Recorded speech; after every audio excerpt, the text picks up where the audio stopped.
An embarrassing follow-up. The second picture in the original Apes series was directed by Ted Post and managed to quadruple its $5 million budget, despite being totally unnecessary. Following the unexpected reception of the first film, this 95-minute sequel was quickly commissioned and released in May of 1970. But when your lead character has strong reservations about returning, and you've already blown the biggest twist in movie history, where do you even take the story next? Practically nowhere, as it turns out. The G-rated script follows James Franciscus, the sole survivor of an interplanetary rescue mission who searches for the only survivor of a previous expedition. But instead, he discovers a planet of talking apes and an underground city of telepathic humans who worship an atomic bomb. Sadly, much of the first hour of Beneath is just an accelerated retread of the first film. There's a crash landing, our hero is captured by apes, and then escapes with Zira's help. It isn't until Franciscus finds himself in a familiar New York subway station that things get interesting. Realizing he's on a planet dominated by talking apes, he mutters to himself, "It's a bloody nightmare." Unfortunately, so is this film. First off, we need to address Heston's absence, who only agreed to return on the condition that his scenes be shot within a 2-week period and his character be killed off. After appearing in a brief intro, he's pushed out of the way and replaced by James Franciscus, a guy who looks like Heston's stunt double. The film even references their strikingly similar appearance when Kim Hunter mistakenly refers to her new human friend by the old one's name. Awkward. His performance isn't necessarily bad, but without the charisma or presence of his taller counterpart, he just feels like a discount brand knockoff. At least Maurice Evans and Lynna Harrison were able to return, even if they don't do anything we didn't already see them do in Part 1.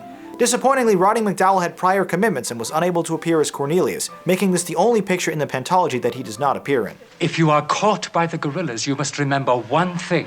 What's that? Never to speak. What the hell would I have to say to a gorilla? Oh, but you don't understand. Only apes can speak. Not her and not you. If they catch you speaking, they will dissect you and they will kill you in that order. Cornelius is right. Be very careful. And get out of those things that you're wearing as soon as you can. Thanks. Thank us by finding Taylor. Yeah, if he's still alive. Unfortunately, this is another movie where I really must spoil the ending to provide context to my commentary. As it turns out, Heston's request to be killed off also included a suggestion as to how. "Why don't I just set off this bomb and destroy the world? That's the end of the sequels," he apparently told the producers. And so, Beneath finishes with one of the ballsiest and bleakest endings in the history of science fiction. Charlton Heston explodes Earth. The screen fades to white, and a heretofore unheard narrator describes that our green and insignificant planet is now dead. Wow. The ending doesn't redeem the film, but it's so definitive and ambitious, I actually kinda love it.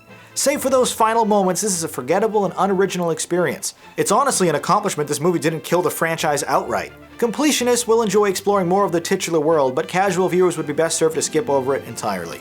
Beneath the Planet of the Apes is a pointless repackage of its superior predecessor, and a meh film. That does it for this quick excerpt, but if you'd like to watch more Movie Night, click or tap the thumbnails on the left. And don't forget to visit the Jogwheel YouTube channel to see full episodes of this show, in addition to the other content I produce. My name is Jonathan Paula, thanks for watching, and have a good movie night.